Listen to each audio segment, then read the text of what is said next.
been 7 days since Charlie Kirk was assassinated. We would be concluding sitting Shiva if we were Jewish, but it is appropriate, nevertheless, to dedicate the full 7 days. Charlie funeral will be this weekend. Talk about Charlie and about the looming Schumer shutdown. I'm joined by Senator James Lankford of Oklahoma, uniquely qualified for this because he was a minister of gospel and word before he got into politics. Charlie was a guy in politics before he began an evangelist. James Lankford, welcome, Senator. Your thoughts a week after the murder of Charlie. Yeah, Hugh, it's good to see you again. And it is exceptionally difficult still to be able to process through for the nation. I tell you that for you and I that have lived a little bit longer on it, we've seen painful moments before for many of our folks that are both staff and people that I'm around that are college students or in their young 20s. They're experiencing a national trauma like they have personally not experienced before in a new way on this for someone they knew and respected. They'd watched him grow in his faith. They had watched him get married and have children. And it's like they've lived life with him for the past decade. And then suddenly for him to be assassinated is trauma like they've literally personally never experienced for someone they had great respect for. So you said it well. He's a guy that started out in politics, and the longer he went, the more he realized the issues in our nation are more spiritual than they are anything else. And he spoke so often about spiritual things and challenged people to not only live faith, investigate faith, to be able to take a second look at it, but then to be able to live the values that we hold so dear. I want to remind the audience, Senator, you spent decades as a pastor of youth people, doing it in Oklahoma at one of the largest summer camps for kids. What would you do when kids hit trauma? Because it's a collective trauma for kids that is unlike any I've actually seen, because I went around for JFK and I barely remember RFK. I don't know what one does to a cohort like this, and I suppose you've done it on an individual basis. I have actually spent time with lots of different families over the years, and it's quite frankly just being there, allowing people to be able to process, allowing people to be able to talk about it, praying with them, reassuring them again that God is still God, he's not stopped being God, and that these incredibly painful, difficult days, painfully so, will not be the last. But we've also seen a lot of good days, and we wrap around families and encourage them. That's just the reality of humanity and quite frankly, sinful human nature. If you want to go all the way back to Cain and Abel, this is not new. To be able to see people get out of control, anger, rage, and to be able to take it out in violence on another person. But it is the reason that personally I'm a Christ follower, and I continue to be able to encourage people in their faith, because it does challenge us to be able to live better, do better, speak better, and to be able to challenge others to be able to do the same in a world that has freedom of choice, but we so often choose what's wrong. Now, Senator, I've got a column in the Washington Examiner today suggesting maybe a Kirk commission would be in order, not a murder inquest. We know who did the murder, and we'll find out if anyone helped him, but really to process what's going on the web with young people, because this is something you didn't have to counsel on. You know, pornography is forever, but that's not pornography. We're not talking about that. We're talking about diseased minds gathering in communities that really don't benefit anyone except the diseased, and it advances the disease. Any ideas? Yeah, the only thing worse than where we are right now on social media is government trying to control all manage of social media, because I don't want government to be in control of free speech and government to be in control of what's appropriate, not appropriate.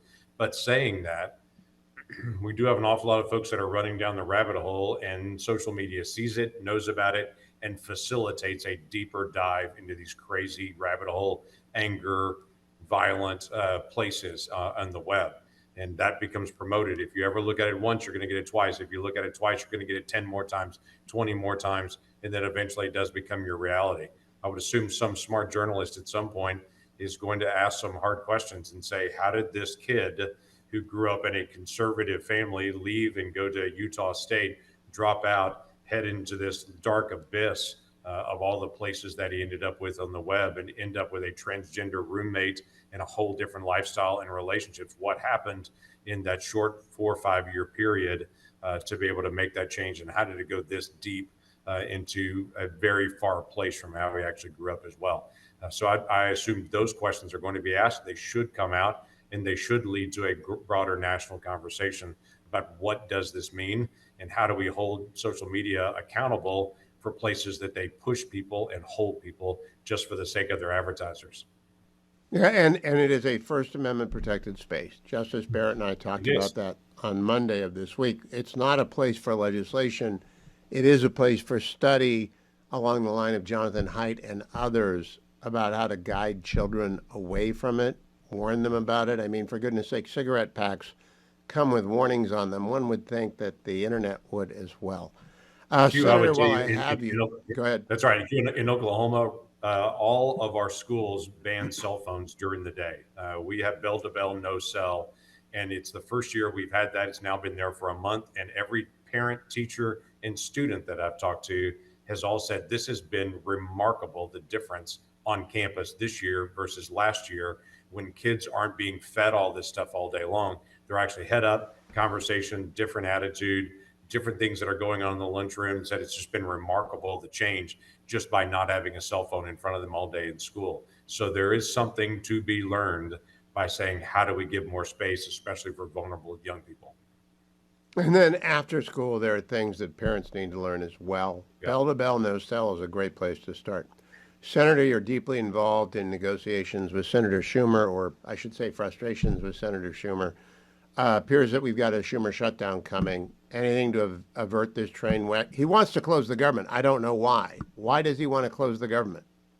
Well, because earlier this year he voted for a CR and the left just attacked him relentlessly and said you should never do anything to help Trump shut the government down, close it down. He took so much heat for that that he's now trying to be able to stand up and say, I'm going to close the government down. And his determination is if Republicans don't give us $300 billion to keep the government open another 7 weeks, we're not going to sign off on this. And the $300 billion is premium subsidies that were done during COVID that Democrats did when they had the Democrat House, Senate, and White House. They added additional money for healthcare subsidies during COVID. They're now saying, yes, COVID's long over, but we want those same subsidies out there, and we want an additional $300 billion to be able to cover that, or we'll shut the government down.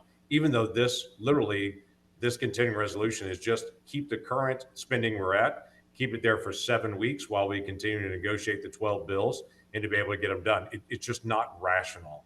So we're continuing to say, hey, we want to be able to keep the government open. I personally think government shutdowns are a bad idea. I've got legislation to prevent government shutdowns from ever happening again, just basically keeping us in continuous session, focus on appropriations if we ever have a moment like this again, but we don't have a shutdown in the process because it wastes taxpayer dollars. But this is a moment where Senator Schumer has determined I've got to show my far left progressives that I'm fighting Trump. And he's talking about shutting down the government if he doesn't get $300 billion, which is irrational.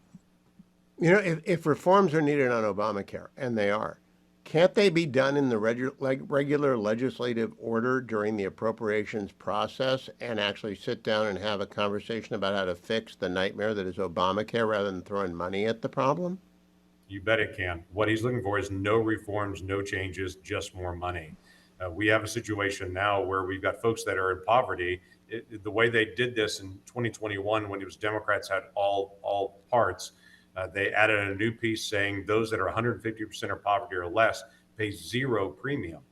Which now what's happened is some of these navigators and entities are actually signing up people because they get a commission for every sign up, and people don't even know they're being signed up. They're being changed around from plan to plan because the new commission is done every time they change plans, and they're allowed to change every single month.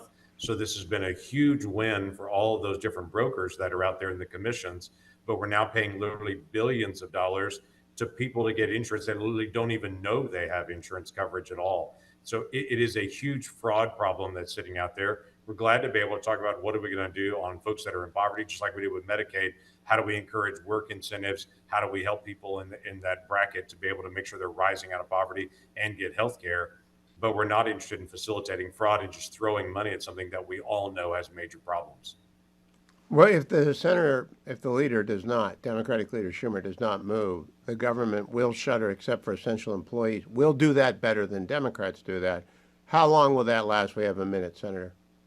You know, you never know. It's kind of like starting a war. It's easier to start a war than it is to stop a war. You never know once a government shutdown starts how long it lasts. The last time Schumer actually did a shutdown was during President Trump's first term, and he wanted to get DACA all legalized and demanded that. It was closed over a weekend. He cracked and it reopened. So I can only hope for that.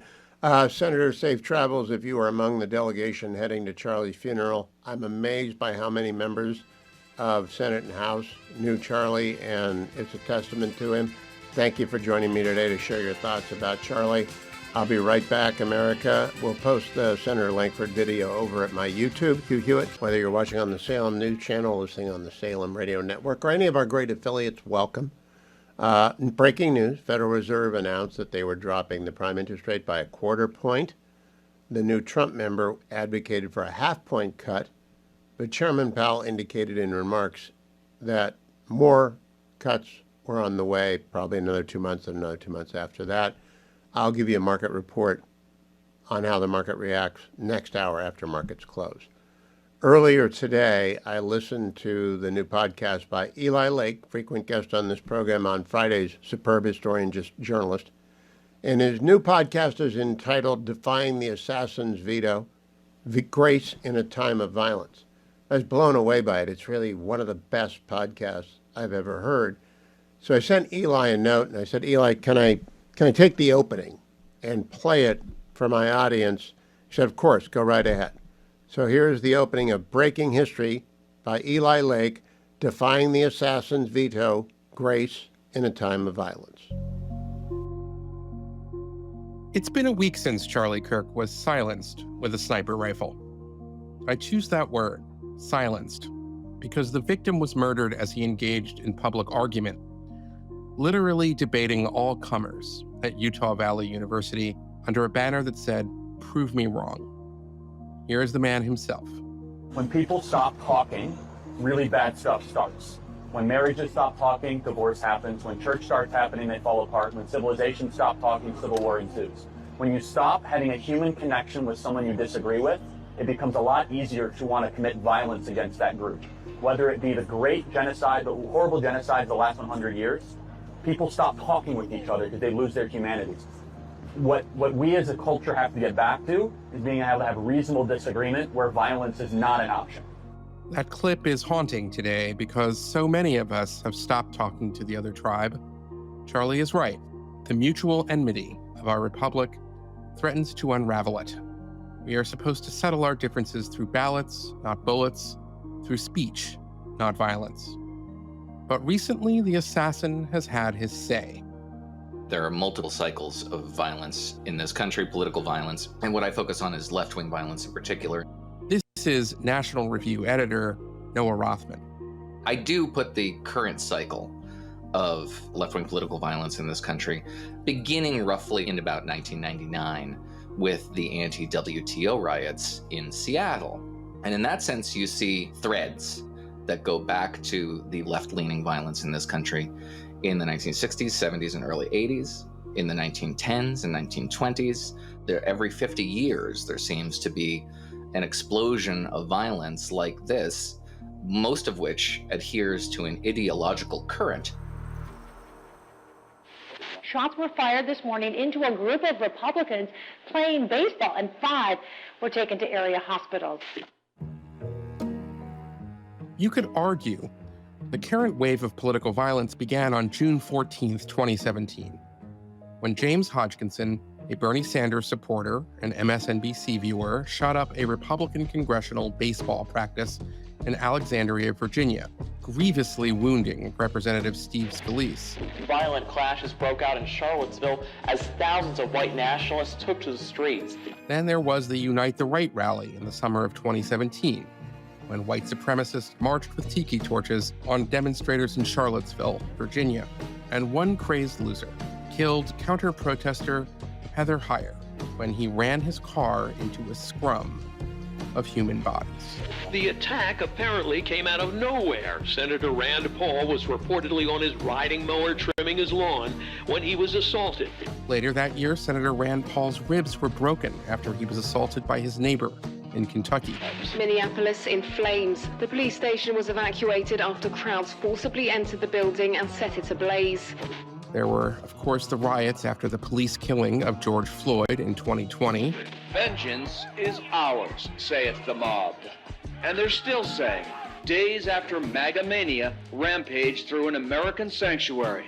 Following that, there was the riot at the Capitol following the 2020 election on January 6, 2021. Carrying a knife, a Glock, ammunition, pepper spray, and zip ties. In June of 2022, a mentally disturbed man called into the police to report himself as he was in the final stages of a kidnapping or murder attempt of Supreme Court Justice Brett Kavanaugh after a draft decision had leaked that would overturn Roe v. Wade. The suspect used a hammer when they broke into the property. A few months later, in October, another disturbed man broke into the home of then House Speaker Nancy Pelosi and bludgeoned her husband Paul with a hammer.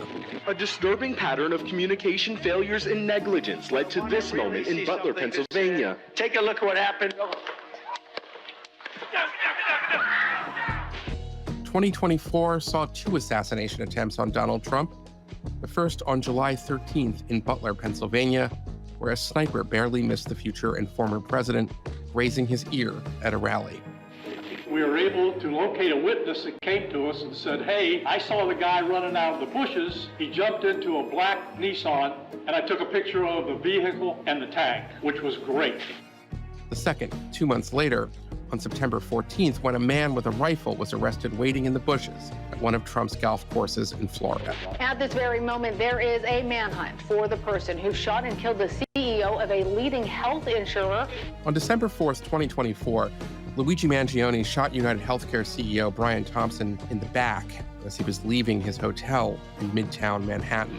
The attack burned and blackened rooms, blew out windows, and left walls covered in ash.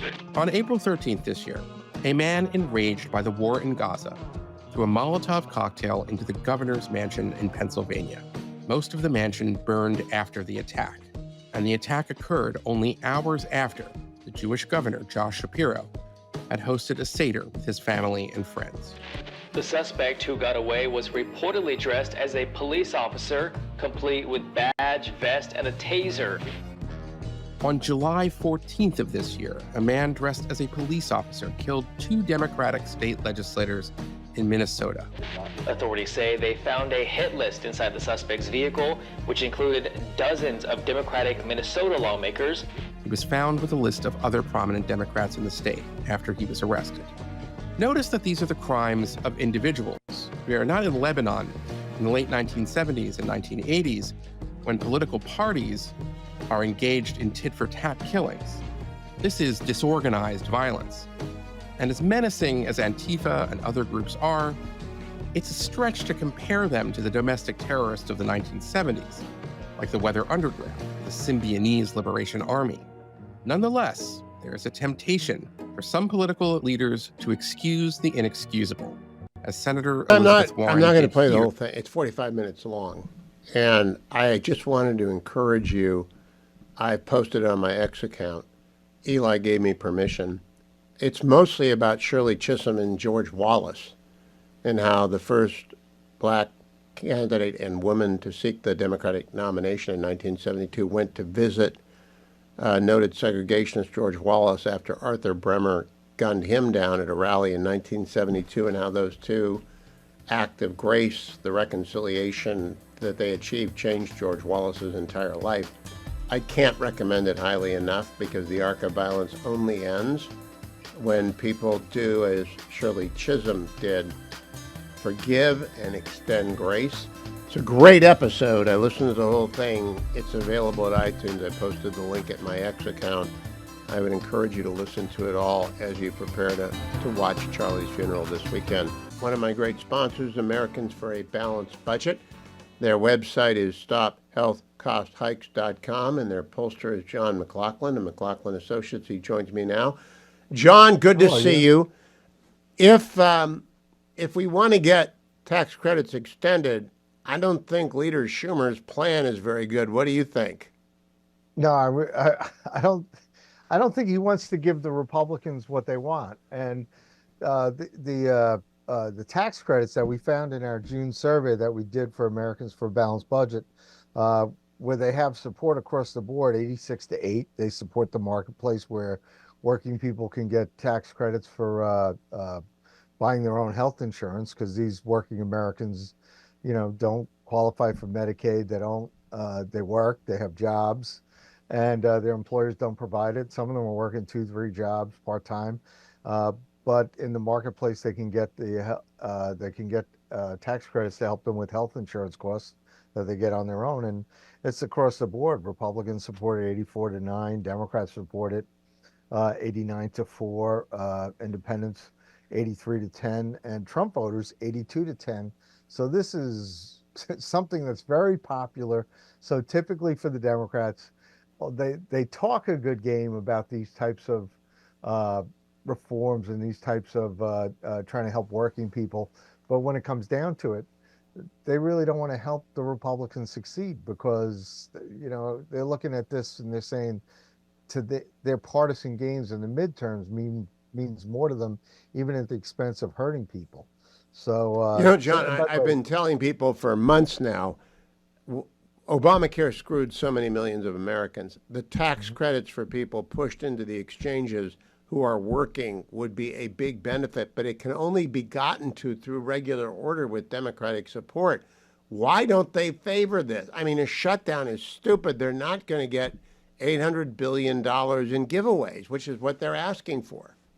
Well, the survey I was referring to, we took in June, and it was 1,200 likely voters, and looking at next November's election. And we do it every month, and we publish it. We publish numbers right after Labor Day from our August survey.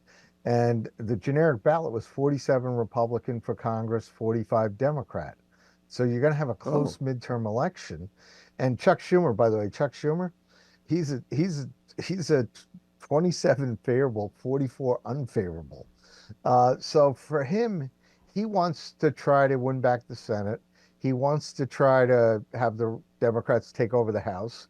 And it's more important to them to stop any progress that President Trump and the Republicans are having, because they want partisan control of the Congress. And but John, you've done this a while.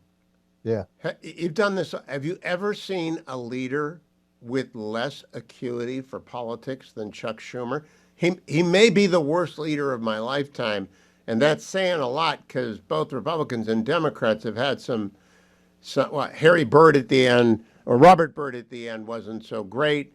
And in the House before Newt, we had some pretty bland leaders. I mean, but Schumer's the worst. Don't underestimate him, because what he's good at is power. And now he's the worst in that he was majority leader and he lost it. He blew his majority. But he's still there.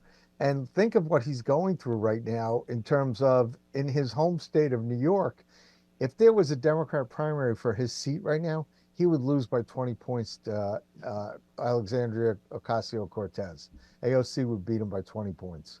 And in his home city, where his friend of years, Andrew Cuomo, tried to make a comeback running for mayor, he lost the Democrat primary. And Schumer has yet to endorse Mondami, but Zohran Mondami is apparently going to be the next mayor. And Zohran Mondami's colleagues are not Chuck Schumer's friends. So he's trying to control the Senate and go from minority leader back to majority leader. And at the same time, he's trying to control his political destiny in his home city that's going radically left with a Democrat socialist, big government socialist mayor. So why wouldn't he support StopHealthCostHikes.com? And I want my audience to go there, StopHealthCostHikes.com. It helps working people. That's the Democrats' old constituency. They're now Trumpers.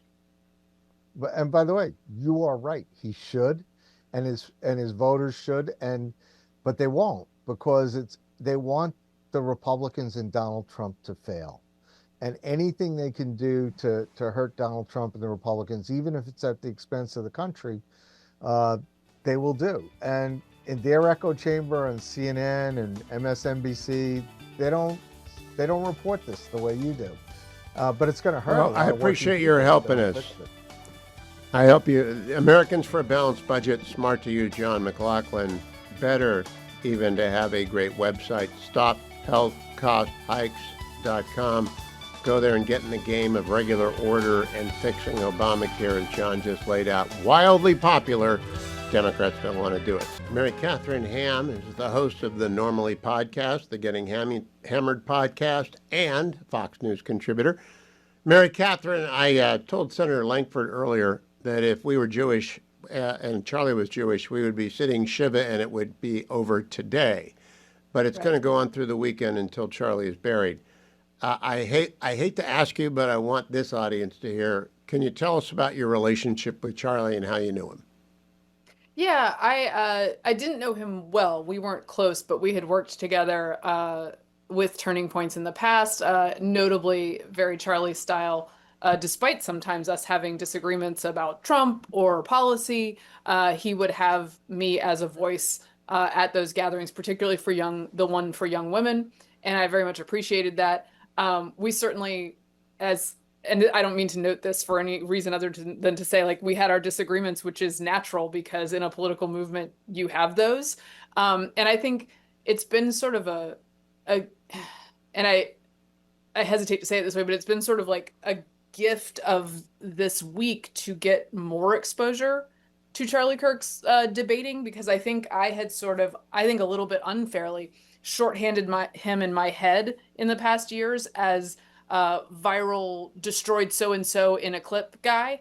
And then you click through to the clips more often. Look, I'm not the demo, I'm a little older. But when I click through the clips all this week and see far more of him than I had recently, he was not just a good debater, but he was a generous debater. He is the type that I attempt to be on college campuses, and to give young people the sense that they have someone who does represent things that they believe, to give students who are the minority on those campuses and feel very intimidated, the opportunity to see a path that they could walk, to have an organization they could plug into. Charlie was a leader in a way that I was not capable of being, and brought many people to our side and to a microphone and to our ideas in a way that makes me just admire him so much. And I wish I had appreciated him a little bit more vocally while he was here. And now I'm glad to engage with some of that after his passing, and it certainly is a legacy. Now, you use the L word, leader, and I like people who do that, because unlike you and I, who are pundits and talking heads and debaters, we didn't put together an organization, at least I didn't, I don't think you have, and it takes a lot of work to do that. Can it keep going? Will someone rise up to take over Turning Point and lead it the way? It's a unique skill set that Charlie had. And by the way, if you're not the demo, I'm way not the demo. But I saw Charlie in action at Colorado Christian University, took over my class and energized this group of high school students in a way I hadn't seen before when he was 18. And he was getting better every year, stronger, more mature, more persuasive, easier to love, actually. So how do you keep that going? I think that you and I both believe that God has had and has a plan for Charlie. And I think that he was able to build this organization so young, perhaps because he wouldn't be at the helm of it forever. It has a lot of donors. It has a very solid base. It has devotees that will want to carry on this legacy. And also it has Erica Kirk. And if her first public speaking, public words after the horrific murder of her husband are any indication, she will be quite capable of carrying forth his legacy, not just with the kids, but sort of being at least a little bit a front-facing person for the organization if she wishes to. And by the way, it's not even just fringe people who have come at her for doing that. And it's so disgusting. Of all the things that should be basic humanity, let's not pile on the widow of a man who was brutally murdered in front of all of our eyes. Carrying on his legacy and speaking about the things he believes in is exactly what she should be doing. That's a perfect thing for her to be doing. So my last question, the way she spoke about it. You and Guy Benson have been doing this for years, going on campuses. Do you expect campuses to try and avoid debate because it's just easier and it's cheaper and it doesn't cause problems, or will they lean into it? So they should lean into it, but I fear they will not. And I think you're already seeing that in the threat the threat veto to these candlelight vigils in a couple of places where the university says, oh, we can't handle this. No, you must handle it. You must. When I go to college campuses, and you probably have some of the same experiences, all these kids are left-leaning. They know I'm a right-winger. They have no problem disagreeing with me. But I still tell them proactively, feel free to disagree with me. It does not bother me because I'm in a position of power. And it's good to invite that. Colleges should invite that. Charlie became what college should have been and had failed to be. And so when someone is murdered for their beliefs, you should actually go above and beyond to make sure that you're inviting people who believe what Charlie believes, to make sure that you are protecting them, to make sure that you are footing the bill to protect them so that their speech is not literally less free than someone on the left. Do I think colleges are going to step up and do that? Probably not. And I'm nobody. I know Ben Shapiro has said he would pick up the mic. I'm nothing compared to them, but I have spent a lot of years doing this. I love talking to young people. It is so gratifying. And I see that joy in Charlie's face when he gets to talk to people and actually be heard, and they get to be heard, because he's actually quite good about letting them be heard, even quieting the crowd when his adversaries need to finish a point. I'm happy to do it too, because it needs to be done, and it needs to be done more often so that colleges and people on those campuses can work the muscle of hearing things that they disagree with, because it is not in shape right now. From your lips to every college president, provost, and dean's ears. Mary Catherine Ham, thank you. Follow her on X at MK Hammer. Let me take a moment to thank Relief Factor for being my sponsor and for getting me out today and keeping me out as it does every day. I take it every day on the air here for the Salem News Channel on the air so that you can see it's real. I'm not just saying that for an ad. I do it every single day. And I do it because a lot of people advertise a lot of things and folks don't realize whether or not they use them. So I put it on the air. You can hear it on the radio. You can watch it on the Salem News Channel. You can see that I do. And the benefit is getting rid of the minor aches and pains. I told you did 5 yesterday, and I was a little bit worried because it's been a few days. Nothing today, just fine. Relief Factor works. Minor aches and pains do not bother you. If you're doing exercise, you're getting older, and you're definitely doing the latter, and you should be doing the former, because like carrying curcumin and resveratrol omega work. You ought to call their number, 1-800, the number 4 in the word relief. Get the starter pack for $19.95, less than $1 a day. Or go to their website, relieffactor.com. relieffactor.com. The starter pack is available, too, at relieffactor.com. I want to do the market report early, brought to you by AmericanFederal.com, because the market closes in 5 minutes, and the news of the Fed rate cut has been out for an hour. So let's see what's going on the markets. American Federal is where you buy and sell gold when you want to do it. Their phone number is 1-800-221-7694, 1-800-221-7694. The Dow is up 0.5% today. The S&P is minus 0.1%. That could change at the close. NASDAQ down about 1/3 of a point as we approach the close. And gold is down $30 at $3,694 an ounce. That's a small correction after the massive run-up, but it's at $3,694.30 an ounce. If you want to buy gold, if you want to sell gold, call Nick Grovich at AmericanFederal.com. You can read all about AmericanFederal.com at AmericanFederal.com. Better to pick up the phone and talk to Frank and his team, 800-221-7694. I like them. That's why I buy gold from them. They're straightforward. What's the strike price? What's the commission? How much are you buying? The commission goes up or down depending on how much you're buying. Diversify your portfolio.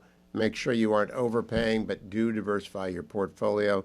And do it with AmericanFederal.com, 800-221-7694. Also want to close with a word about Consumer Cellular. They're a great sponsor, fabulous sponsor. And Consumer Cellular will save you money. Money you really can't afford to throw away because you're probably buying too much data. Here's what you do. Get out your phone bill first before you call them. Then you call them at 800-411-4454.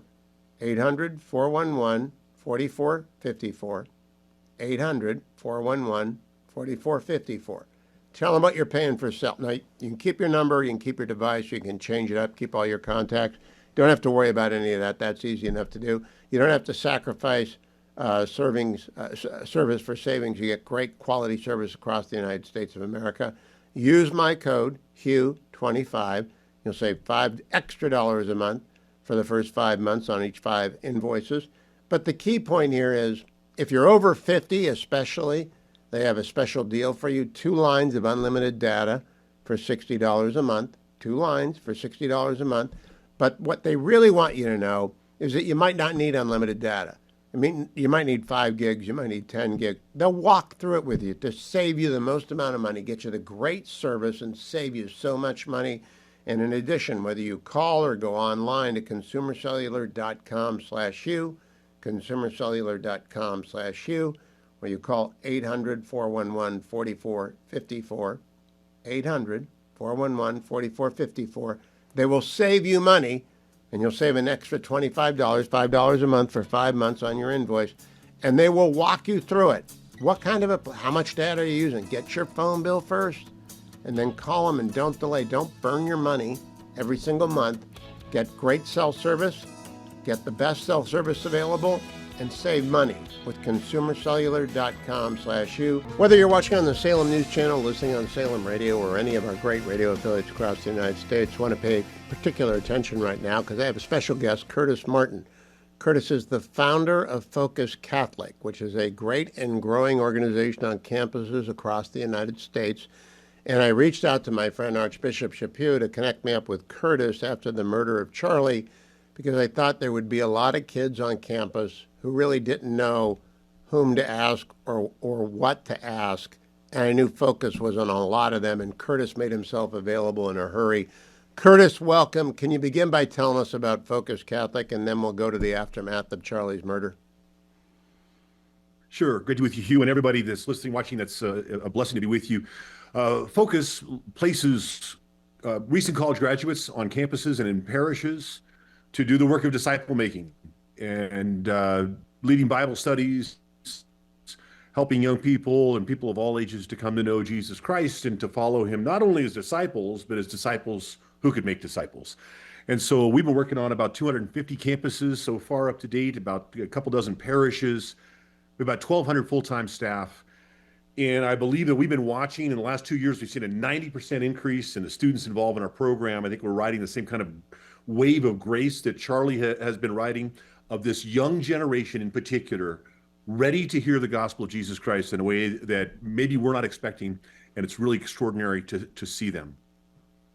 Now, what do you tell your kids and your young leaders after an act of violence strikes down on a campus, an explicitly evangelical, very welcoming person?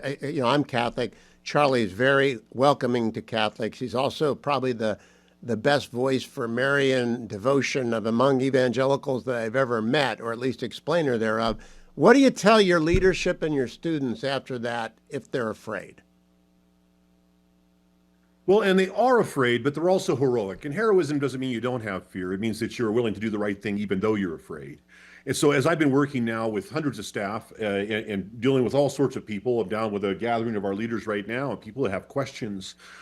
And it's amazing to watch the greatness in the souls of the people that I'm talking to. They are rocked by this.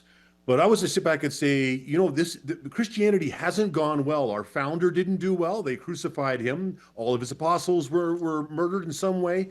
When you live the faith, sometimes bad things happen.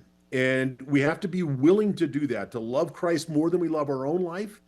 And that's where I see people coming right away. So I think they're looking for leadership to encourage them. But the people I know who have faith in Christ are willing to live for him, never kill for him, but if necessary, even die for him. And it's extraordinary to see the greatness of soul in the people that we're working with. Now, 250 college campuses. I knew you were growing. I didn't know you were growing that fast, Curtis. How does it begin somewhere, and how does it spread? Yeah, so we work within the Catholic Church. So the local bishop wants us there, then we will move to the Newman Center or the Catholic chaplaincy and see if the priest that's running the program wants us there. And if they are, then we'll go out and try to hire the missionaries. And so we send a team of 4, 2 men and 2 women as a core team. Some of our teams get a little bit bigger. maybe 7 or 8 or 9 people at a campus like Texas A&M, which is just massive and really in some ways the largest Catholic university in the world, Texas A&M, with so many practicing Catholics, tens of thousands of them. Really? Yeah, it's really wonderful. And so we've got great big Newman centers. And so every year for 27 years, we've been growing. Even in the midst of COVID, we were able to put people on campus, follow the rules, but play to win. And so it's been exciting to watch, and they keep coming. We hired about 325 new full-time staff just this year. They keep coming, and it's exciting to watch. These are men and women who are just ordinary people, but they've come to recognize that God loves them personally, and that he loves them despite their weaknesses, despite their brokenness, and he wants to walk with them and live with them and save them. And along the way, he's going to make them even more amazing than they are right now. He's going to bring them healing. And so it's an extraordinary thing to watch. And I would argue that in this culture, young people want to hear this message more than ever because the culture offers them everything. And young people today are wildly unhappy, very depressed, very alone, and waiting for good news. And as a Christian, the good news of Jesus Christ is the greatest news. You know, I noticed over the last many years, Charlie became more evangelical even as he remained political. Did the Focus staff work with the Turning Point staff ever? We did on local areas. We did not on a national level. I admired Charlie from afar. I think what separated Charlie, really, I would argue, was an evangelist first and foremost. Yes. He was inviting people to Christ, and then as their faith came alive, he was inviting them to become political, which we totally agree with. We probably take some different emphases, but we want our people to be actively involved in the political process as well. And so there was a lot of similarities. I think as Charlie became more and more, as you said, more explicitly evangelical and more Catholic friendly, the opportunities for Focus and for Turning Point people to work together were increasing on a regular basis. It's extraordinary to watch God bringing unity out of really different paths and different people. And it's extraordinary to see. I probably haven't seen it so beautifully since the pro-life movement, where evangelicals and Catholics and other men and women of goodwill standing side by side in faith, in support of the unborn. And now you're seeing it in defense of truth, in defense of goodness and a right way of living, and explicitly in letting young people and people of all ages know that God loves them personally. That is not what they hear in the media. Christians love them personally and want what's best for them. And to be able to enter into this dialogue, and I think Charlie was the best evangelist of this decade. Truly extraordinary. Now, Curtis, I don't know Erica, so I can't say this. I did see a picture that broke my heart. She was clutching a rosary, which would be something I would do in tragedy and you would do in tragedy. I am curious about the young converts that you deal with. Do they want the traditional doctrine, or do you have to water it down for them like gruel for people who haven't eaten for a long time? They don't want it watered down at all. The mind was made for truth. The heart was made for love. They don't want a watered down version of truth or a watered down version of love. I think the key that Christianity can offer right now is the fullness of truth, to be able to fully engage people and to truly love them, despite the fact that we're weak and broken. And those two things don't seem to go together. In this culture, they don't go together, but Christians have always lived differently. And to be able to offer that commitment to love, and so they're deeply committed to the Blessed Virgin Mary, to the church's teachings, and even in the controversial areas, and at the same time, totally committed to going out and loving people who don't yet agree with those teachings. It's a beautiful thing to watch, but they're very much committed to the fullness. How do people find Focus near them, or how do they invite Focus onto their campus or into their churches? Absolutely. We've got a digital program that's working now with hundreds of more campuses. Focus.org is our webpage. You can connect with a local group there and figure out what's going on. I think we're in 47 of the 50 states. And so we have an active presence there. We have a conference every year, Seek, which will host tens of thousands of people in person, hundreds of thousands of people online. And that'll be right at the beginning of the year, January, I think 1st through 5th. With the in-person locations will be Columbus, Ohio, Fort Worth, Texas, and Denver, Colorado, and lots of people joining online. It's become one of the largest Catholic gatherings of the year. And so again, a lot of people that come are not on one of our campuses. We just have started to reach out to parishes in the last 4 or 5 years. So that's a small effort, but it's growing very, very quickly and bearing enormous fruit. So we would love to have you join us any way you'd like. Focus.org. Most important question, Curtis. Does anyone have to know anything or believe anything to come to Focus? Not at all. This is not a contest. The way you qualify to be a Christian is you admit you're broken and want to be and need a savior. So there's no contest here. Now, people will learn as they come, and that's super exciting. But there's no bar you need to get over to get in. Not at all. Everybody's welcome. And finally, how did it get started, and how do people support you? Well, I'm a prodigal. I was raised Catholic, as was my wife. We came to Christ after in college, but through the work of evangelicals. When we came back to the Catholic Church and then met each other, we were like, why is there not a Catholic outreach doing the same thing, excuse me, that these wonderful evangelical groups are doing? So Focus started 27 years ago. We were the first missionaries. We invited a couple to join us, and it's grown from there. And we have national supporters and people, excuse me, who support our missionaries. Okay, Curtis, we're out of time, so you sneeze away. When it happens to me, I have a cough button, and you don't. But I want to thank you for your message and for your mission on campuses. And I want to say to everyone who is troubled and alone out there and afraid, Focus is there for you, focus.org. Thank you, Curtis Martin. John Campbell is a former congressman from California, former state senator from California, former state rep from California. Actually, he's just a former Californian. He fled to Arizona. And he is here. Usually I talk with him about the Federal Reserve, but since he moved to Arizona, Charlie Kirk's home base, I wanted to begin by asking you about your reaction to that horrific murder a week ago, John, and the ripples that you've seen from it. Yeah, as I think you mentioned, I heard you last week when you came on the air afterwards. This will be something like, for those of us of an age, when you heard JFK had been assassinated, when the Challenger crash happened, when you heard that, and when you heard about 9/11. This is going to be one of those moments. So for Generation X, this will be the first of those moments. For Generation Millennial, it is the second, because they were old enough to remember 9/11. For some of us, it's the fourth of these sorts of major events. But it is a major event, and I think, ironically or not ironically, it is a turning point. There are people who think that this will all pass in a few weeks. I don't think so.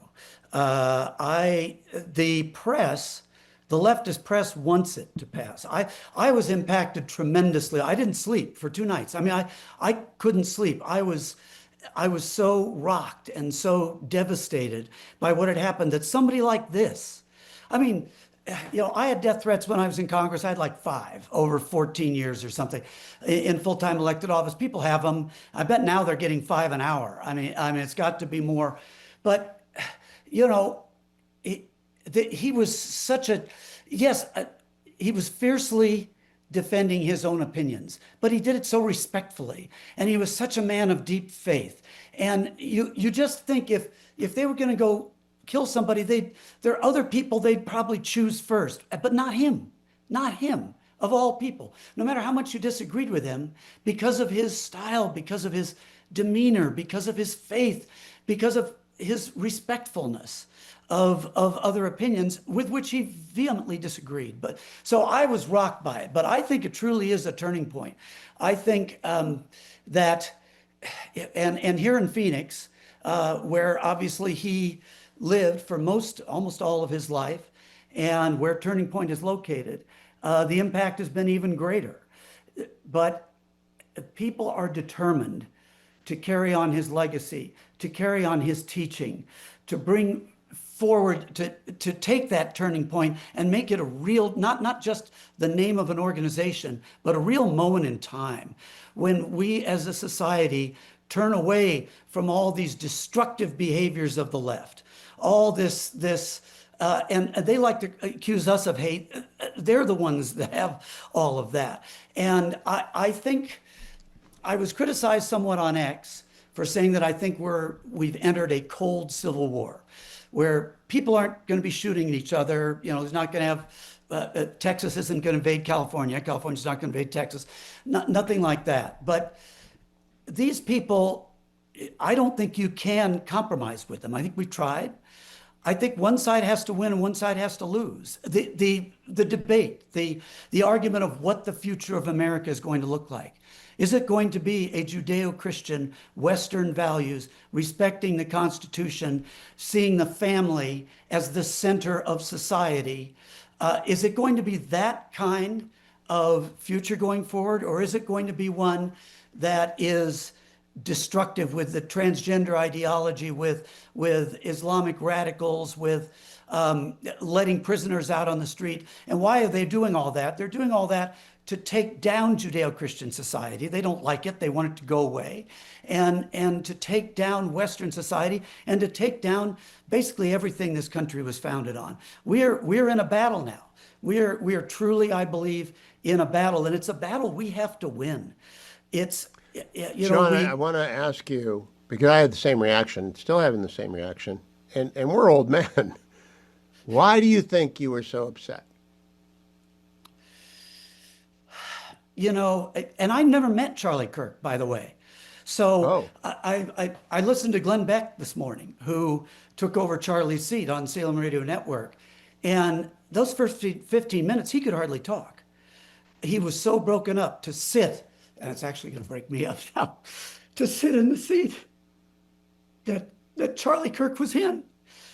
And but I never met him, So I don't have that personal attachment. But it's just, this was not an attack on Charlie Kirk or Erica Kirk or his kids or even Turning Point. It was an attack, a blatant attack from the left, not just from this one crazed individual, but from all the people who taught him and who basically got into his mind and twisted him. As they are twisting hundreds of thousands, millions of people in this country into a lifestyle, into lives that are awful, miserable lives, empty, vacuous lives. But that it was an assault on all of us that believe in God, that believe in the Bible, that see Christ as our Savior, that see America as a good and great place that can be better and greater, and that see the family, the nuclear family, a husband, a wife, and children as the best societal construct for happiness and for growth and for prosperity. That's the only thing I can think. It's hard for me to explain why I reacted the way I did. I wrote. Well, I've reacted. For those of you, I give you back something. We have boys his age, you and I, and I can't imagine. Lots of warriors have died over the last 20 years, and I pay them every respect. They have died on fields far away, fighting battles for America, and all glory to them. Charlie wasn't a warrior. He was a political warrior. But we have boys their age, and I'm always impacted by the death of young people because, as Alan Estrin, Dennis Prager's buddy and co-founder of PragerU, said to me last week, Charlie wasn't even at 40% of what he was going to become, and he's already bigger than Rush. He had an organization. None of us have ever done that before. Yeah, absolutely right. And people want to read my complete thoughts, please go to lookthroughthechaos.com, and you'll see a blog that I wrote a day or so ago, and it's up there now at lookthroughthechaos.com, and you can and you can read that. But yeah, and he is one of those people. I believe he will be more impactful in death than in life. And frankly, we can't change the fact that he's gone, but we can make that happen. We can help make him more impactful in death than, we don't know how impactful he would have been in life, but we can make him so impactful in death that it's more than that. Another thing I think impacted me is just, it was one more. I mean, just a few days earlier was the Ukrainian girl on the train. And not long before that was the shooting of the Catholic kids praying in Minnesota, and the beheading that happened, where was that, somewhere? All these things, it's just one after another after another. And it's all either illegal aliens with multiple felonies, it is transgender people who are sick, or it is or it's Islamic jihadists. I mean, that's where it's all coming from.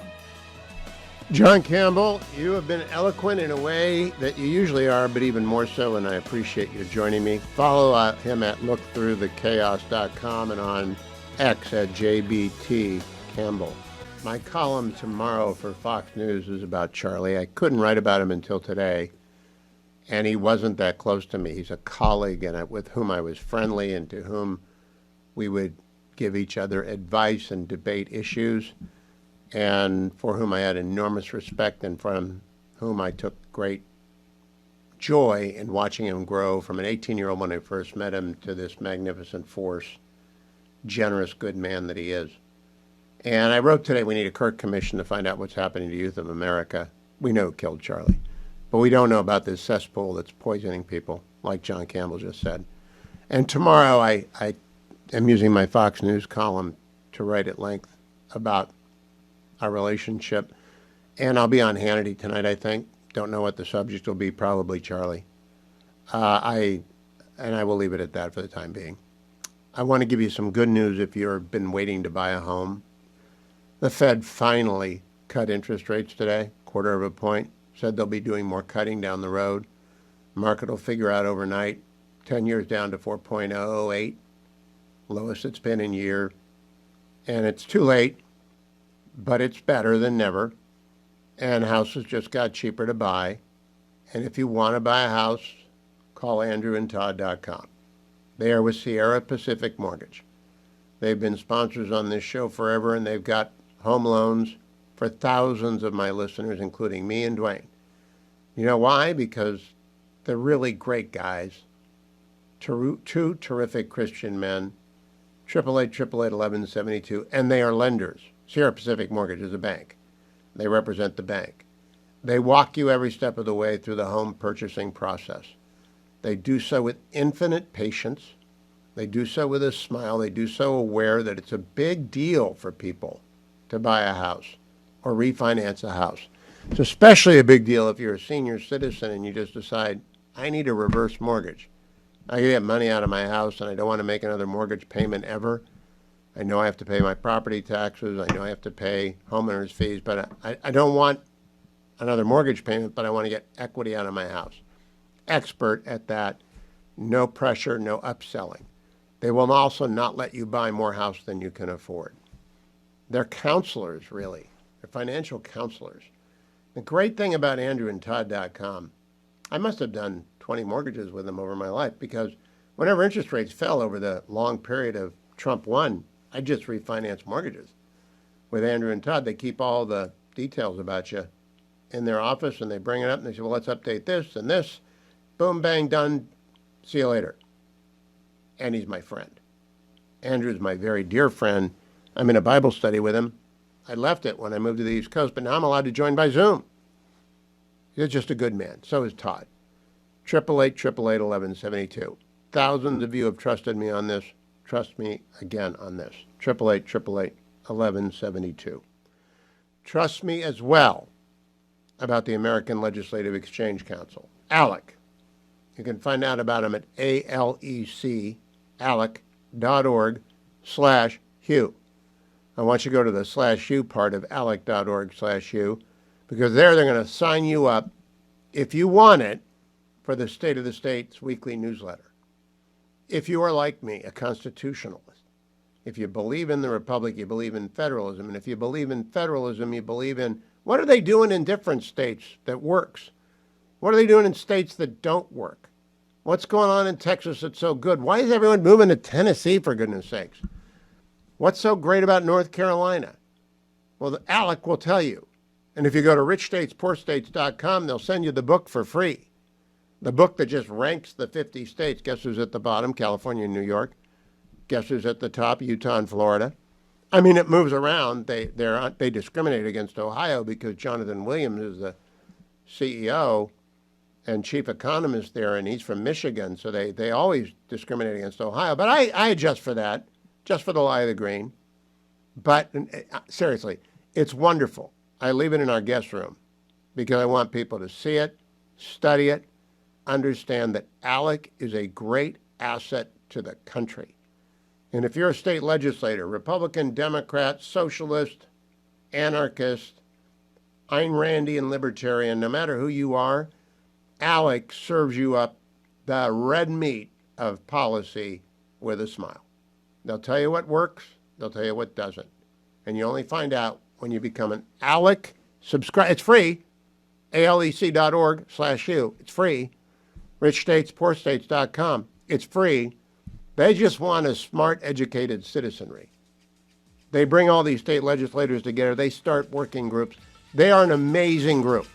They are an amazing group. Remember that. alec.org, alec.org, and then add /Hugh and sign up for the State of the States newsletter. I'm joined by my friend, Selena Zito. Selena, I haven't talked to you since Charlie was murdered, and so I hate to ask you, but how have you been since that happened, and how did it hit you?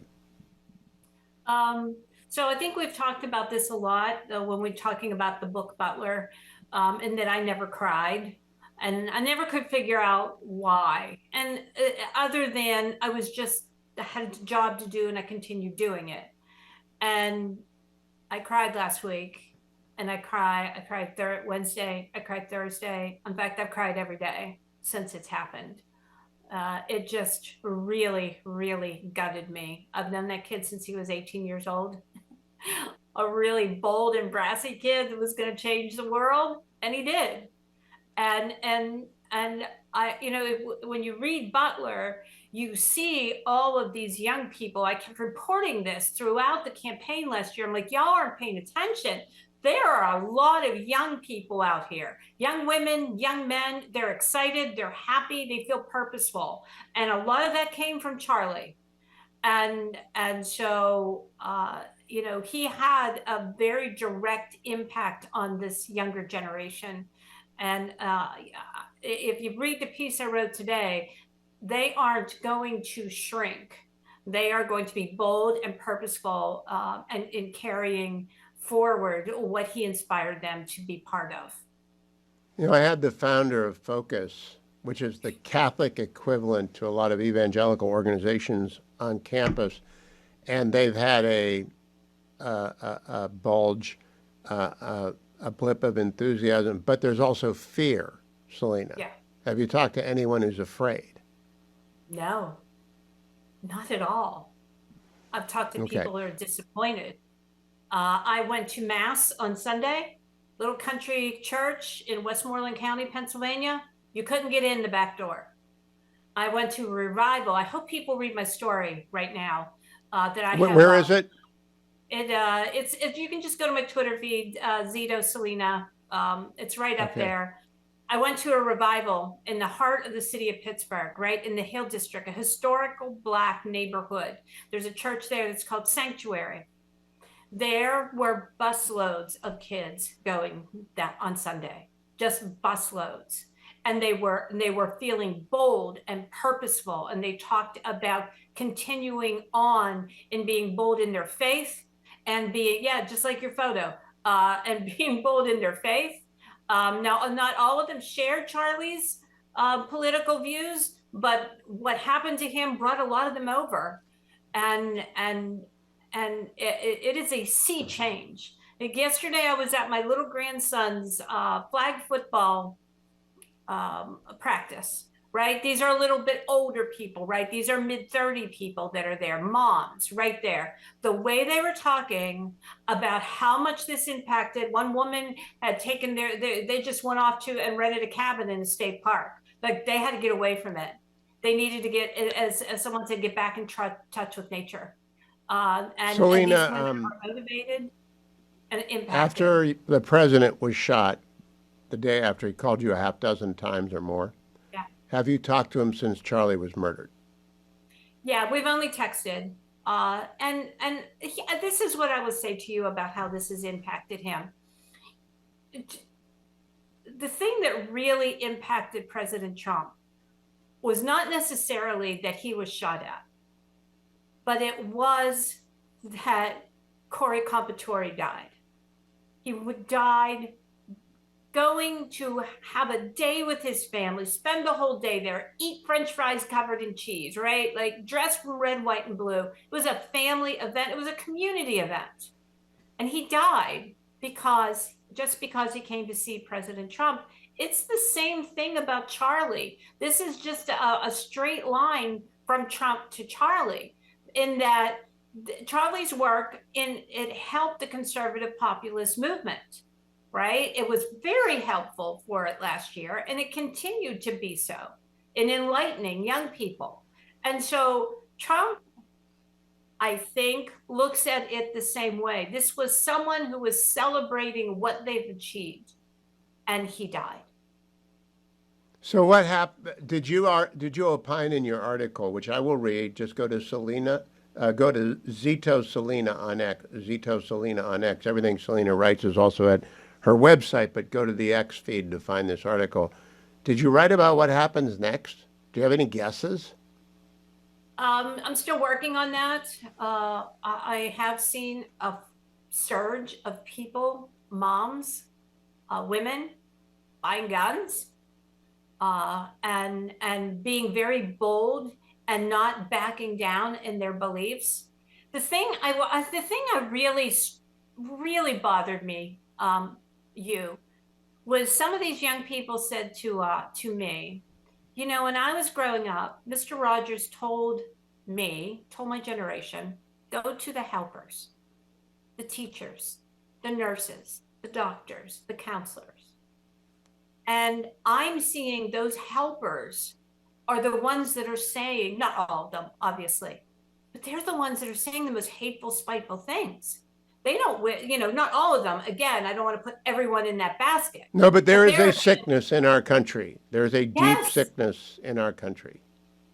And those are the helpers. Like, you see it in the helpers, and that really, really has upset these young people, because it's just like people of my generation having lost trust in institutions. Now with the behavior of some people, you have lost the young people in trust in the most important people in their lives. That's very well said, Selena. It's sort of like the trust that was lost in the CDC because of Doctors Fauci and Collins and everyone else who went along. Very hard to get trust back. Quick exit. Do you expect campuses to shut down political speech or to protect it? If they try to shut it down, I will say this, there will be a way. I have seen local high schools and local community colleges and universities opening chapters, or in the process of opening chapters here in Western Pennsylvania by the dozens. They will find a way to speak. Okay, I can't speak on a college campus. That's fine. There's a parking lot 3 blocks away from that I can get a permit to speak, and I'll do it. Not meaning me, but the young people. Selena, thank you. They are the counter-revolution. These young people are the counterculture. They are the revolution. Thank you for that. I will go over to X and find your piece and repost it. In the meantime, everything Selena writes is at selenazito.com, but her X feed is at Zito Selena. Thank you, Selena. It'll be an emotional weekend as Charlie is laid to rest in Phoenix. We'll cover that, of course, on the Salem News Channel, Salem Media Network, our affiliates. WebRoot is a sponsor of our program. I want to make sure that you are protected from people who prey upon not ignorant, but less than savvy people online, phishing, malware. They want to get into your computer. They want to steal your identity. A lot of people listened to my interview with Victor Davis Hanson a week ago and were stunned to find out Victor had been a victim of identity theft, including draining of his bank account. You really can't live in this world without protection for your virtual life. WebRoot provides total protection. WebRoot Total Protection. You get protection for up to 10 identities, people in your family, up to $1 million in fraud expense reimbursement, 24/7 based U.S. customer support, including a dedicated elder fraud line, which means a lot. WebRoot monitors your identity in the dark web for signs of trouble. You get antivirus protection, a secure VPN, cloud backup. So your devices, your privacy, and your personal information are protected from every angle. If your identity is stolen, it can take up to 100, maybe even 200 hours to make everything back as it was. But WebRoot Total Protection gives you insurance for your digital life and your peace of mind. Visit webroot.com/Hewitt. Don't wait because you get 50% off today at webroot.com/Hewitt, webroot.com/Hewitt. Let me also remind you, I'm in the Relief Factor studio. Once an hour, I remind you, I'm in the Relief Factor studio 15 times a week. And every day that I get a new Relief Factor customer, I'm a happy host because it will help you feel better every single day. Whether you're just starting exercise, whether you're in rehab or PT and the physical therapist is working you over and you're beat up, whether you're coming back from a hospital stay, or whether you just want to get into shape and you started going to the gym and, oh, that hurts. Oh, I'm not used to that. That's what Relief Factor is for. Icarian and curcumin and resveratrol and omega combined help supplement your body's natural anti-inflammatory response. Inflammation is a source of most mild discomfort, and you don't have to put up with it. You can prevent a lot of it. You can cure it when it happens. It happens on things like overhead bags when you lift the bag the wrong way, when you lift a box of books the wrong way. You might lift a toddler too often. That's when you need Relief Factor. Call 1-800-4 and the word relief. Ask for the starter pack. It's $19.95. That's less than $1 a day. 3-week supply. You take 3 packets a day for the first week, 2 for the second week. Then you're on the 1 pack a day forever. And the reason is you got your levels up. Once those levels are up, you're in good shape. 7 out of 10 people keep taking Relief Factor like I have for 12 years. Only supplement I take, only supplement I will ever take. 1-800-4, the word relief, or go to relieffactor.com. You can find the starter pack, $19.95 there as well at relieffactor.com. I don't ordinarily take a lot of phone calls. This program is guest heavy, but I want to open up the phones right now, but only if you're 30 and younger. Now, my target demo, that means the people I count on to listen to are commuters, and they're usually under the age of 60, but they're often over the age of 35. But if you are 30 and younger, I'd like to talk to you. 1-800-520-1234. What impact Charlie's murder had on you? 1-800-520-1234.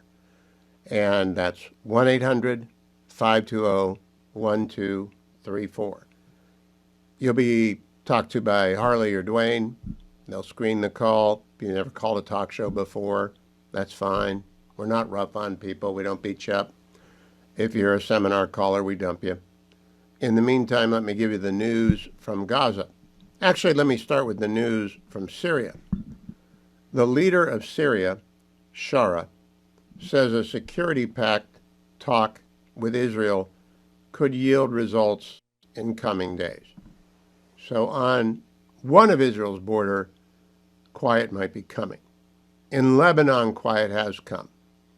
In Qatar, the Hamas, quote, leadership, they have had notice served and they're in hiding. Good. And in Gaza City, thousands are fleeing. Bombs are dropping. We don't know what is going on, but the IDF is going to finish the war. And they're going to finish it by the end of this year. And they're going to finish it in Gaza City, I would imagine, within 3 days. It will take months to destroy the tunnels. Try to find the hostages. Hope that the pressure on Hamas releases the hostages. Hope that the people of Gaza who are tired of living this way give up the hostages and give up Hamas terrorists. Pray for the hostages.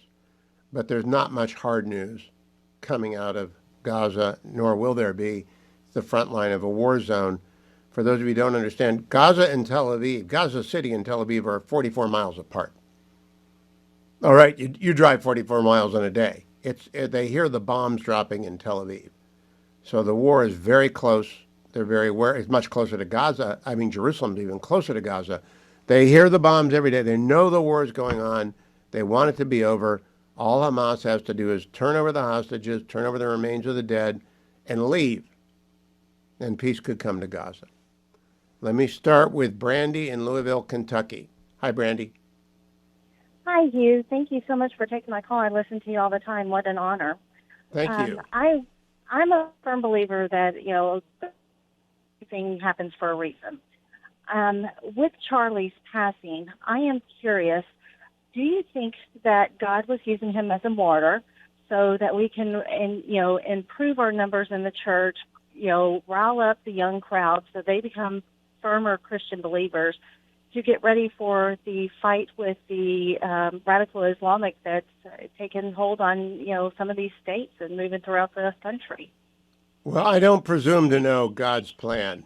I do know that St. Augustine thought the civilized world was coming to an end in about 400 AD, and it did come to an end for 500 years, and then the church regrew.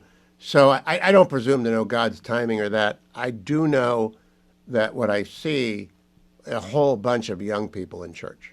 And that's why I had on the founder of Focus. That's why I talked to Selena and John Campbell about it. So I don't have a plan. I don't know. I know what's right. The Constitution is right. The rule of law is right. Christianity is right. Our Judeo-Christian values. We are not a Christian nation, but we are a nation inspired by Judeo-Christianism. And by the way, it is the Constitution Day today. So celebrate the Constitution, framed by men of faith. All right? Framed by men of faith, that to protect our religious liberty, amended by men of faith. And that's what I'm all about. I'm a secular talk show host who happens to be an evangelical Roman Catholic Presbyterian. Brandy, thank you for a good call, though. Jacob in Connecticut. How are you, Jacob? Hi, Hugh. Thanks for the opportunity to be on your show. I appreciate this. So with Charlie's death, for me, it motivated me instantly. I heard about it. I actually heard about it first on your show. I turned it on the way home from work, and you were talking about it. I was like, oh, my word, it hit me hard. But for me, it motivated me instantly. I was, looking at Charlie and the way he was out there sharing about Jesus Christ and the life that people can have through him. And I'm a Christian. I'm a follower of Christ as well. And, in church on Sunday, we saw multiple people that showed up. I don't go to a large church, but there was like 3, 4, 5 visitors that all came because of what Charlie had been doing, what Charlie had been saying. And for me, it's kind of lit me up and be like, what am I doing now? What am I doing to share my faith with others, the way he was out there? Because that's really the way transformation can come to America, is through Christianity and through Jesus Christ. I really believe that's the only way change can really happen. Well, Jacob, I agree with you. And I'm very glad to hear that was your response. That's the ideal response, and I thank you for it. God bless you, and thank you for calling. Faye in Jacksonville, Florida. Hello, Faye. Hi, thank you so much for having me on the show. It's an honor. And I am a recent college graduate, and like others have, so I'm under the age of 30, and I don't have a lot, it's funny to me. I got a full board with the youngsters, so that's great. Yeah, we listen to you. We really enjoy listening to people like you, because it gives us knowledge to, how to speak out about our faith. And with Charlie, I would say, like, amongst my peers, like Bible study on Monday, we were talking about how is God going to use us, and how I forgot what we referenced, but it was just talking about how God has a season for everything, and so Charlie's season's over in terms of being on this earth. However, as a Christian and as a follower of Christ, we're seeing how God is moving through that and speaking out about our faith, and then as well as with our values, because if we don't have these conversations with people, they won't understand our background. And I know, in college, a lot of people would stonewall and be like, oh, you're a Republican, or you're a conservative, you're a Christian, and so they would stonewall you, but you have to, show the love of Christ and, be open to those conversations for action to happen. Well said, and thank you, Faye, for calling. Gosh, I'm excited by all these people. There are more. Keith in Pittsburgh. Hello, Keith. Hi, how you doing, Hugh? I'm good. I'm a little surprised by how many people under 30 listen to the program. I think that's a good thing to be pleasantly surprised by. Yeah. It's I listen to you just about any time I'm in the car. I have AM 1250 going, and like a lot of your listeners, I'm just it's still kind of in a state of shock with what happened to Charlie Kirk.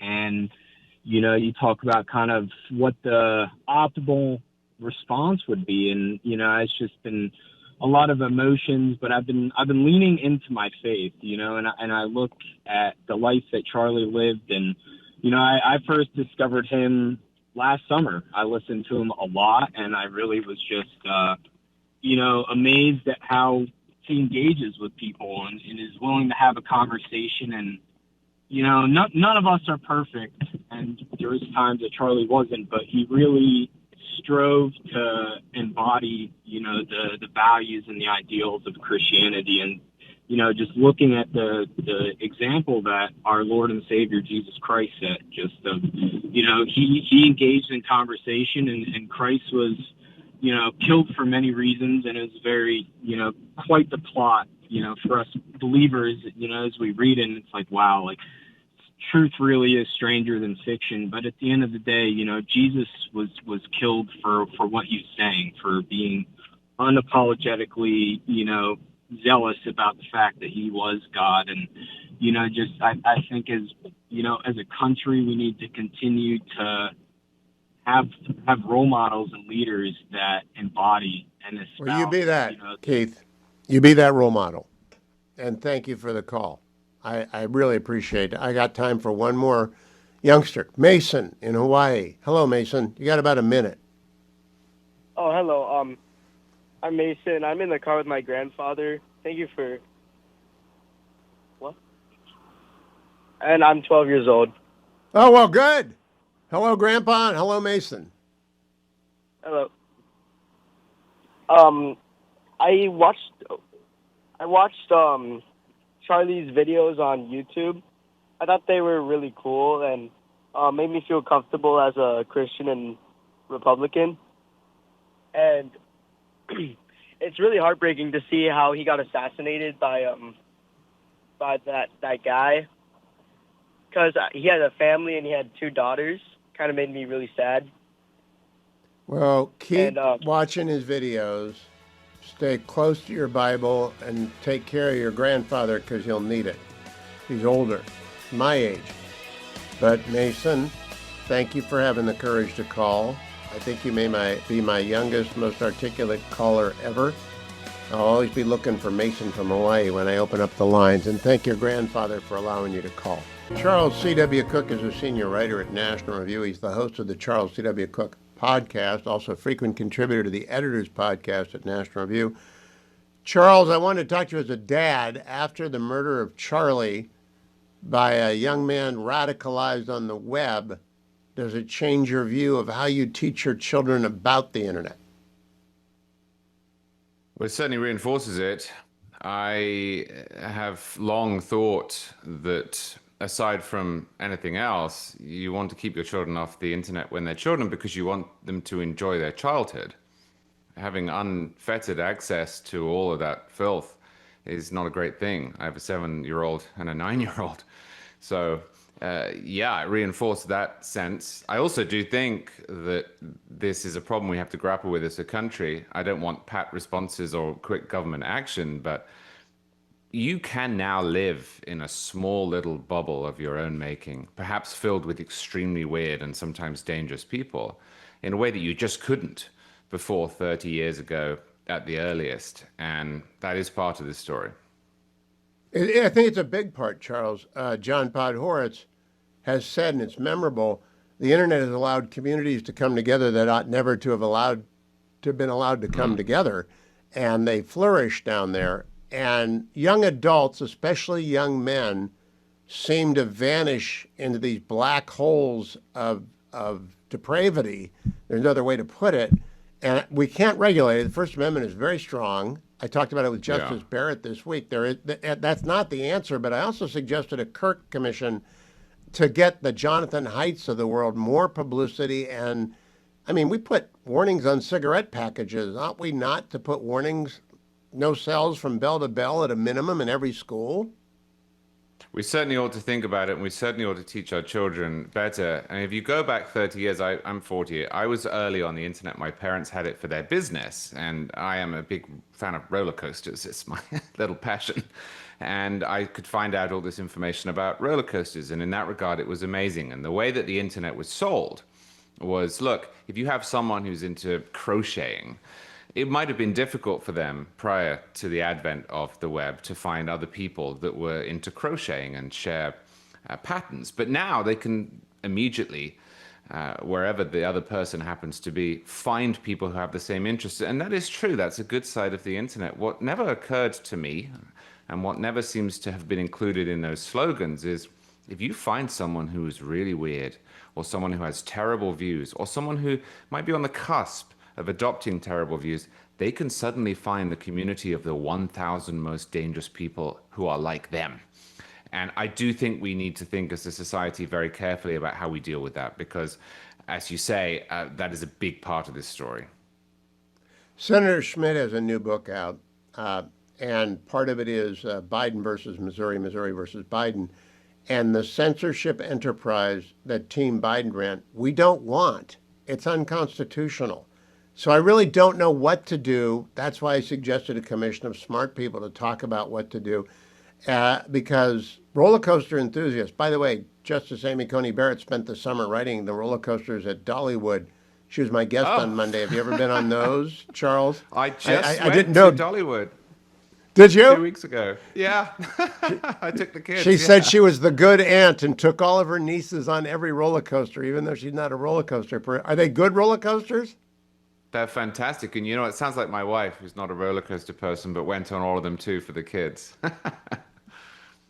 I am not. Dwayne, my producer, big roller coaster guy. Hugh, no roller coaster. So, Charlie, what would be the benefit of bringing together, like the 9/11 Commission actually got some good stuff done. And they can't pass laws about the internet, but they could do a best practices deep dive, and it's beyond my competence. Do you think we ought to look to gather such people together?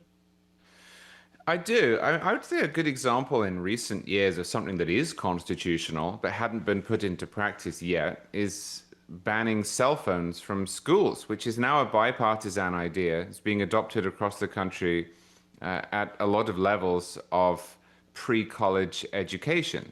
That's not a violation of the First Amendment. It does change the way that people are taught. Another good proposal might be to teach our children about the internet and about the advent of AI in much the same way as we would teach them other basic lessons about civics. Again, not telling them what to think, not imposing federally rules on the web, but acknowledging that if you have grown up, as my children will, in a world that has never for them not had the internet, you might need to be told, look, AI isn't infallible, or when people say things online, they're not always true, or there are certain quarters of the internet that really are quite dangerous and are full of people who have horrible ideas. That could be, one or two ideas pedagogically that don't implicate the First Amendment, but that do make a difference. I think the no cells from bell to bell is obvious, and it would have a carry-on effect, a knock-on effect of educating parents. Why don't we allow this to happen? Because it destroys your ability to concentrate and to learn, and it might lead you in other dire ways. But of course, teachers' unions are not going to want that, Charlie. The real problem here is schools. I really do believe the problem is schools, which have become more gathering spots for teachers to earn benefit packages than education center. Do you see any education reform ahead that's massive and real? Well, my problem here, Hugh, is that I think we're headed for a bifurcated educational system in this country in which states that have very strong teachers' unions effectively are lost, at least for now. It's so hard to unseat that influence in Illinois and California and New York.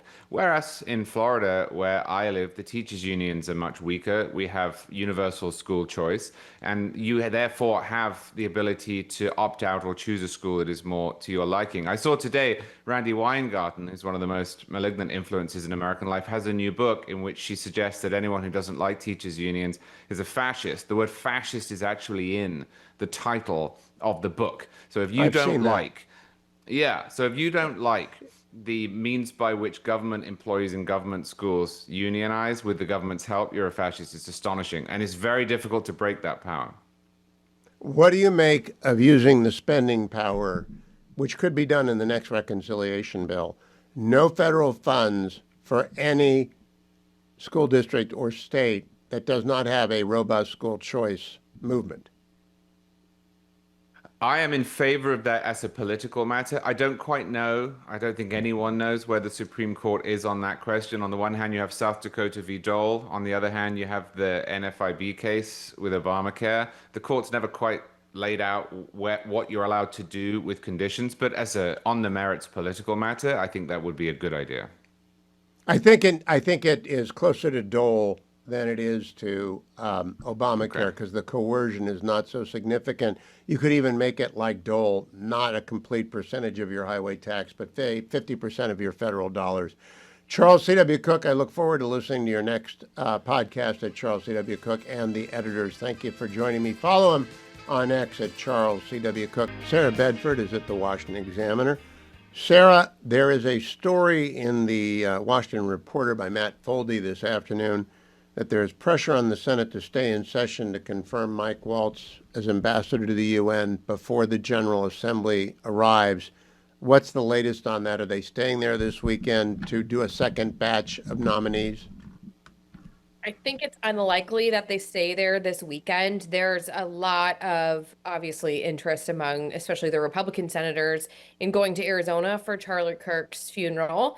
And already, there was talks of procedural delays, potentially pushing, if the CR passes the House and moves on to the Senate, pushing into a weekend session to try to get that over the finish line. But I do think just because of the funeral, there's a lot of pressure not to have a weekend session. I knew Charlie as a colleague, but not as a friend. And I think he'd rather have them do their job than show up at the funeral. Has anyone talked to you about it? It's got to end. We can't have a General Assembly that votes on Israel without a vocal American representative of stature there to make that argument. Oh, there's enormous frustration with his nomination being stalled. I mean, that meeting has been on the calendar for a pretty long time. He went through the committee process relatively quickly, and like all the rest of the nominations, it's just been languishing there. Thune and others have talked about taking the nuclear option and trying to move these nominees forward. But for a lot of Republicans, it's still not going fast enough. Well, they're right. And I hope if the leader is listening, I would just gather the caucus and say, we're not going to Arizona, and Erica will understand, because I think the president's going, isn't he? Yes, he's speaking, I believe. Yeah, so I believe getting the United States interest advanced would be first in Charlie's heart. Let me ask you about the CR. That's not going to pass because it takes 60 votes. Schumer's going to shut down the government. Do they think that's a good thing? Democrats just might. They are still sort of reeling from their experience in the spring when some Senate Democrats, including Schumer, did help Republicans keep the government open, and progressives made sure those Democrats knew they were unhappy about that and never wanted to see that again. So even though Republicans really aren't asking for anything, they're just asking to keep the government funded at current levels for 7 more weeks to avoid a shutdown. Democrats want this fight. They've barely made any concrete demands to the extent that they have. It's been with extending the Obamacare tax subsidies. But, a clean CR is usually how this sort of thing is done. They're just really, really angry and looking for ways to show voters that they're registering that anger. They can't read the room very well, Sarah. The room is really angry at the left right now for murdering Charlie Kirk. And not collectively, but their reaction online. So if Democrats are listening to the left, and the left is encouraging violence in more than a few instances, how can they not read the room? I mean, this is their problem across the board, right? They've been listening to their most vocal progressive activists whose worldview is toxic to most Americans, and not been listening to the voters who have abandoned them over the past couple of years because their brand has become so toxic to most Americans. So they're really just listening to an outraged minority and not the majority of the country that is, I think you're right, pretty disgusted with some of the tactics of the left right now. So, Sarah, you've been watching this a long time.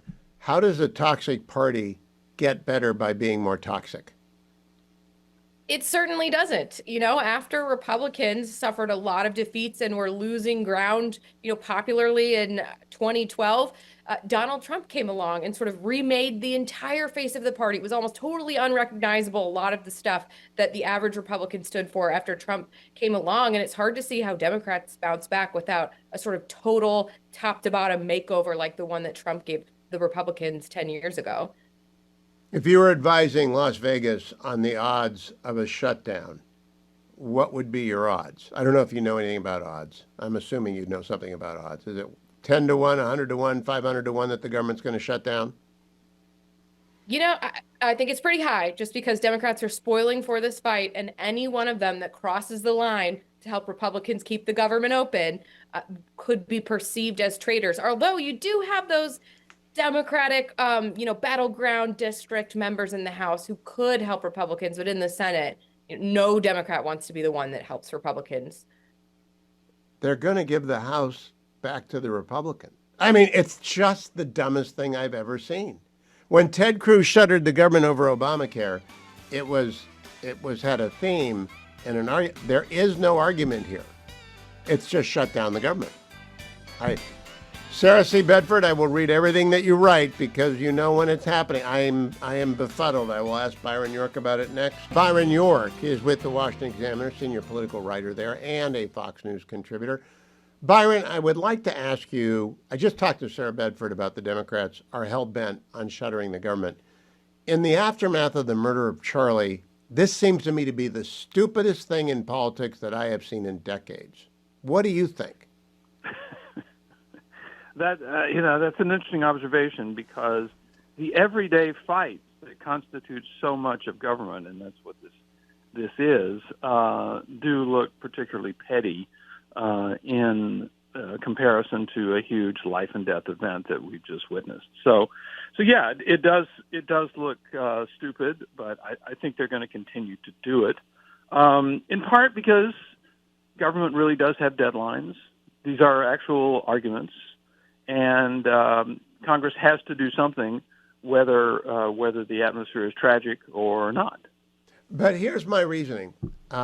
One individual, as far as we know, murdered Charlie, but he was from the far left. The leader of the Democrats in the Senate, Schumer, is afraid of the left wing in his party. The left wing, which has erupted with vile, disgusting commentary online that we've all seen, and for whom the chief spokespeople are inarticulate at best and often ranting. Randy Weingarten's got a new book out about fascist-hating teachers. It just seems to me they haven't read the room at all right now. No, they haven't. And, we've been having this debate for a while about the nature of political violence.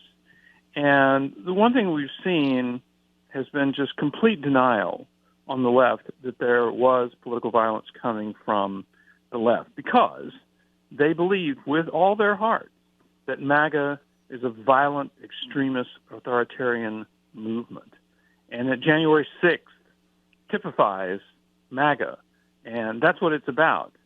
And they talked away the Butler assassination attempt on President Trump, in part because we still don't know enough about what Thomas Crooks, the shooter in that case, was doing and what he thought. And then they completely just throw away the other assassination attempt, the guy Roush, who in Florida pointed a gun through a fence, waiting for the president to walk in front of it, and who was completely, totally government issue resistance.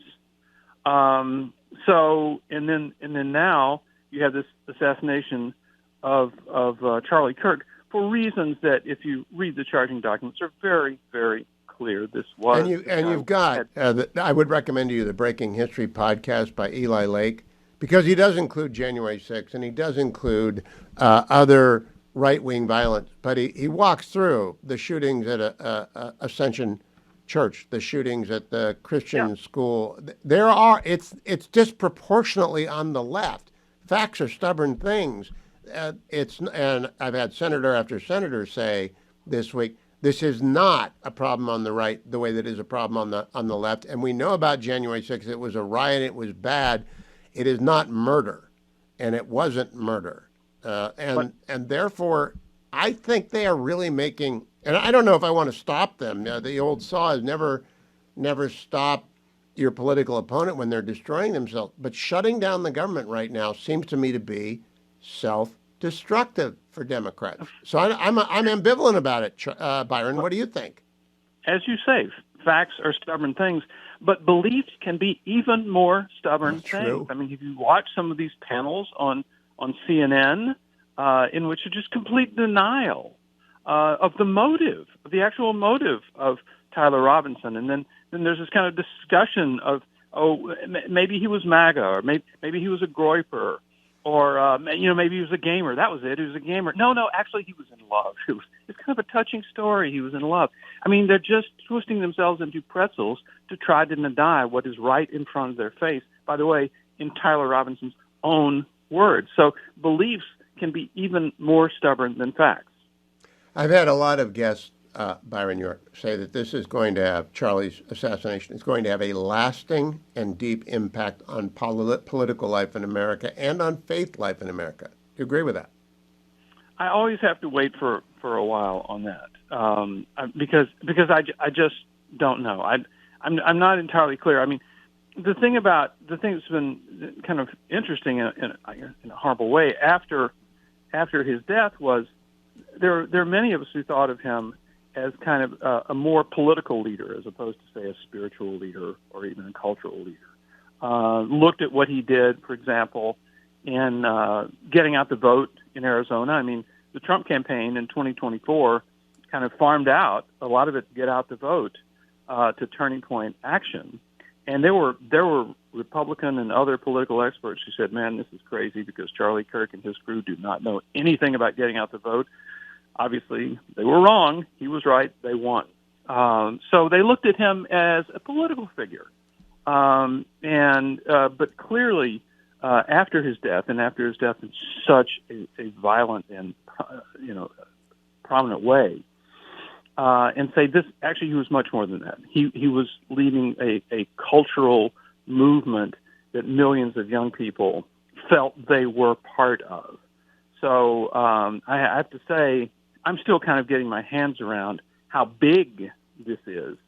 So I can't really say how long I think it will last. It's very big. And I had watched Charlie from the time he was 18, and we're colleagues, not friends, but colleagues. And he had become far more evangelical than he was a dozen plus years ago, and far more consistently. And I think that is causing quite a difficult reaction to square up. A last question. Schumer has stopped Michael Waltz from being at the GA this weekend.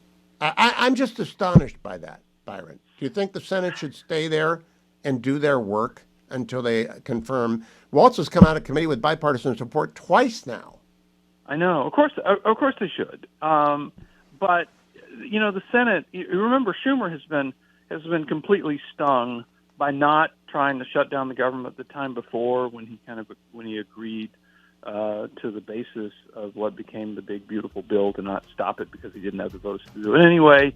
And there were people on his side who said, no, you should throw your body in front of this, and he didn't do it. So he's been really, really nervous about, you mentioned this earlier in this conversation, really nervous about alienating the left side of his party. Boy, the Democrats are on a path to obliteration. They can go the way of the Whigs. They keep this up.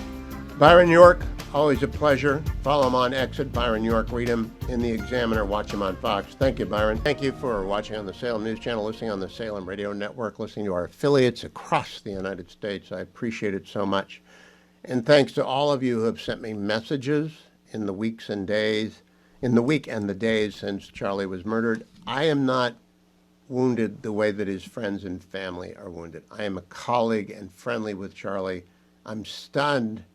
I grieve for his family. I grieve for the country. But your prayers and your good wishes are best directed to Erica and her children and the Turning Point volunteers and the Turning Point Network, and the people in his family and the people who knew and loved Charlie. He had a mentor, Dennis Prager. Charlie has dedicated his forthcoming book to Dennis, and Dennis summoned the ability to post his thoughts about that, and that wasn't easy for Dennis. Alan Estrin, Dennis's co-founder of PragerU, told me last week the tragedy was so deeply felt that Charlie was barely at 40% of his capacity. But this is the end of the 7 days of mourning in the Jewish tradition, of which Charlie was an extraordinary admirer. He was a true friend of Israel. Would have been with him in telling you that the Gaza initiative was right and just, that Operation Midnight Hammer was right and just. Would have been with you and with me in urging a severe approach to the People's Republic of China. Charlie was a patriot, and he was getting smarter and smarter. Omnivorous learner. Every Hillsdale dialogue. I'd get notes from Charlie about a Hillsdale dialogue that he liked. He was in the Claremont Institute learning groups. He was just omnivorous, and you could see him growing exponentially every day. He will be very, very missed. More to come tomorrow and Friday. I'm in the Relief Factor studio. I have to remind you, it's the reason I'm on the air. It's the reason I'm on everywhere I go. I can take my studio with me because Relief Factor allows me to travel around the country, and I do. I go where I'm asked. I don't get asked on college campuses. That's what Charlie's superpower was, talking to young people, turning them around, putting them in the right way, talking to them about his faith. I don't have a superpower, but I do have a Relief Factor. And the older I get, the more I need it. And the more I exercise, the more I need it. And the same is absolutely true for you. Call them at 1-800, the number 4 and the word relief, 1-800-4-RELIEF. Or go to their website and find the starter pack for $19.95. It's less than $1 a day. 3 weeks worth at relieffactor.com, relieffactor.com. I'm going to be on Hannity tonight, and with, I believe, Ari Fleischer, talking about the column I wrote for the Washington Examiner today, calling for a Kirk commission. And I really do believe we've got to begin to alert the country to the dangers that await young people, and especially young men between the ages of 16 and 25. And it's not just the porn, though that is itself a deadly, deadly thing to a normal life. But these weird, deeply bizarre, dark circles of hatred and vile thought, we got to put warning signs on them. And that's really parents, teachers, broadcasters' duty to do. And I will take up that duty and warn you. It's not a neutral zone. It's full of deceptive, evil people. Remember that.